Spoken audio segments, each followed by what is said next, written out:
CAG की report आई है। दिल्ली की सरकार किस प्रकार काम कर रही है, अरविंद केजरीवाल जी की सरकार के कामों का मुआयना controller and auditor general CAG उन्होंने किया है और वो रिपोर्ट आज पब्लिक हुई है, अखबारों में भी छपी है, मीडिया में भी विषय चल रहा है। सबसे पहले तो अनेकों विषयों पर सीएजी ने फोकस किया है, मगर सबसे महत्वपूर्ण विषय शीश महल है, उनका खुद का घर है।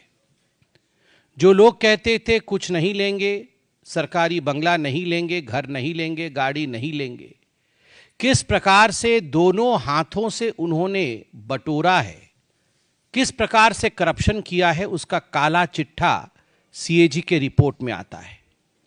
अब ये अरविंद केजरीवाल जी, उनका जो डेजिग्नेटेड घर है उसका एड्रेस है 6 फ्लैग स्टाफ रोड। मगर आपको जान के आश्चर्य होगा कि सीएजी की रिपोर्ट कहती है कि 17 मार्च 2020 17 मार्च 2020 को दिल्ली की पीडब्ल्यूडी डिपार्टमेंट ने एक प्रपोजल दिया कि इस 6 फ्लैग स्टाफ रोड को, केजरीवाल जी के मकान को रीमॉडलिंग करना होगा। और ये रीमॉडलिंग कोई छोटा मोटा काम नहीं होगा, ये पूरा डेमोलिश करके, एक सिंगल स्टोरी बिल्डिंग थी ये, उसको पूरा डेमोलिश करना होगा और उसके ऊपर एक एडिशनल स्टोरी बिल्डिंग बना करके एक और मंजिल ऐड करना होगा और बड़े रूप से इस मकान को बनाना होगा। और ये प्रपोजल दिया 17 मार्च 2020 को पीडब्ल्यूडी डिपार्टमेंट ने, और एक दिन के अंदर ही इस प्रपोजल को मान लिया गया। विश्व में मुझे लगता है कहीं भी ऐसा नहीं हुआ होगा कि प्रपोजल आज दिया गया और आज ही मान लिया गया है, तुरंत मान लिया गया। अब मान लिया गया तो क्या हुआ, तो एस्टिमेशन होती है, कोई बिल्डिंग बनेगा, उसको तोड़ा जाएगा, नई बिल्डिंग बनेगी, तो एक एस्टिमेटेड कॉस्ट निकालना पड़ता है कि इतना खर्चा होगा। तो एक एस्टिमेशन उसका निकाला गया कि कितना एस्टिमेटेड कॉस्ट है। तो आपको बता दूं, एस्टिमेटेड कॉस्ट है 7 करोड़ 61 लाख रुपए, 7 करोड़ 61 लाख रुपए का एस्टिमेशन बना कि इतने में अरविंद केजरीवाल जी की हवेली बन जाएगी। मगर बाद में टेंडर प्रोसेस होता है, एक तो एस्टिमेटेड कॉस्ट होता है, उसके बाद सरकार टेंडर निकालती है। तो टेंडर निकाला गया तो टेंडर का कॉस्ट 8 करोड़ 62 लाख रुपए का निकला। मतलब एस्टिमेटेड कॉस्ट 7 करोड़ का हुआ और जब टेंडर निकला तो वो 8 करोड़ 62 लाख का निकाला गया। उसी में ही पहले में ही घोटाला हो गया। एस्टिमेशन आपने किया और टेंडर निकाला 8 करोड़ 62 लाख रुपए का, मतलब 13.21% टेंडर कॉस्ट आपने ऊपर रखा, जो एस्टीमेट आपने खुद किया था। अब उसके बाद अप्रैल 2022 में यह काम कंप्लीट हुआ। जो काम 2020 में प्रपोज हुआ था वो 2 साल के बाद 2022 में कंप्लीट हुआ। मतलब जब कोरोना का प्रकोप चल रहा था उस समय सारे लोग व्यस्त होकर दिल्ली सरकार में ये काम कर रहे थे कि कैसे ये शीश महल तैयार होगी। तो शीश महल तैयार हो गया। अब फाइनल पेमेंट कितना दिया गया, मैंने आपको कहा 7 करोड़ एस्टिमेशन, वो 62 लाख 61 लाख हम पॉइंट वाला छोड़ देते हैं, 7 करोड़ एस्टिमेशन, 8 करोड़ का टेंडर हुआ और उसके बाद जो पेमेंट दी गई 2022 में वो है 33 करोड़ 66 लाख 66 लाख 33 करोड़ 66 लाख 33 करोड़ 66 लाख रुपीस। कहां 7 लाख का एस्टीमेट, 7 करोड़ का एस्टीमेट, और कहां 33 करोड़ दिया गया है।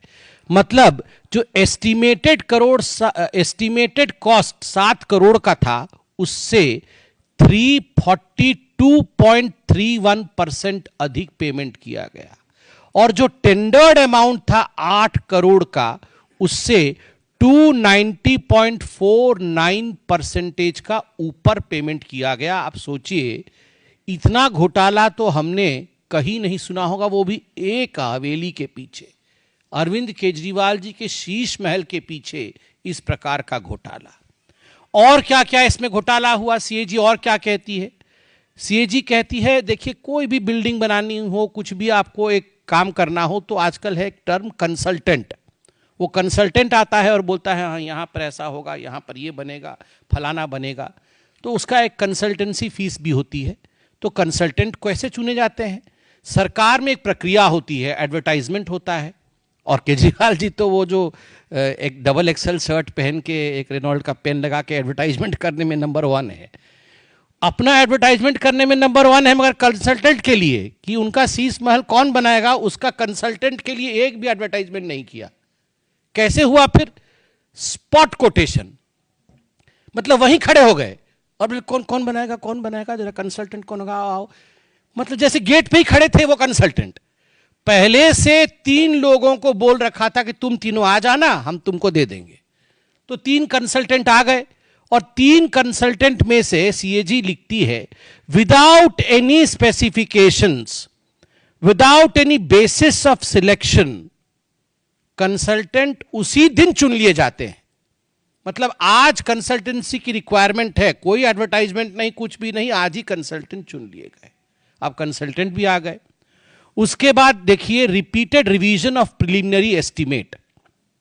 अब कोई भी घर बनता है, मकान बनता है, रोड बनता है, कुछ भी बनता है तो एक प्रिलिमिनरी एस्टीमेट होता है कि हाँ ये जो है, ये ग्लास का ढकने वाला सामान है, ये कितने का आएगा, ये 20 रुपए का या 25 रुपए का आएगा। अब उसमें क्या हुआ, ये 20-25 रुपए का, चलिए ये 20 का 25 हो सकता है, 25 का 30 हो सकता है, अब 30 का 200 रुपए तो नहीं हो सकता ना। तो ये रिपीटेड एस्टीमेट, हर तीसरे चौथे दिन इनका एस्टीमेट बदलता गया जो इन्होंने एस्टीमेट दिया था। और उसके पीछे सीएजी कहती है, no justification for payment to the consultants and PWD increased buildup area. सबसे पहले तो एस्टीमेट होता है कि घर का हम कितने एरिया में घर बनाएंगे। हम सब जानते हैं कि इतने स्क्वायर मीटर में हम घर बनाएंगे, कि इतने स्क्वायर फुट में हम घर बनाएंगे। तो पहले एस्टीमेट हुआ था, प्रिलिमिनरी एस्टीमेट हुआ था कि बिल्डअप एरिया रहेगा 1397 स्क्वायर फुट का। 1397 स्क्वायर फुट में हम बिल्डअप एरिया रखेंगे।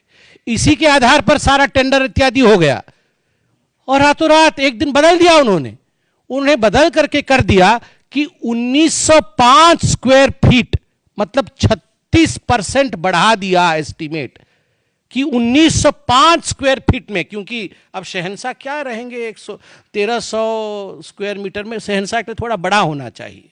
तो उन्होंने कहा कि 1900 स्क्वायर फीट में केजरीवाल जी अब रहेंगे, और ये अपने आप ही कर दिया, कोई एडवर्टाइजमेंट नहीं, कुछ परमिशन नहीं, अपने आप ही 1905 स्क्वायर फीट कर दिया।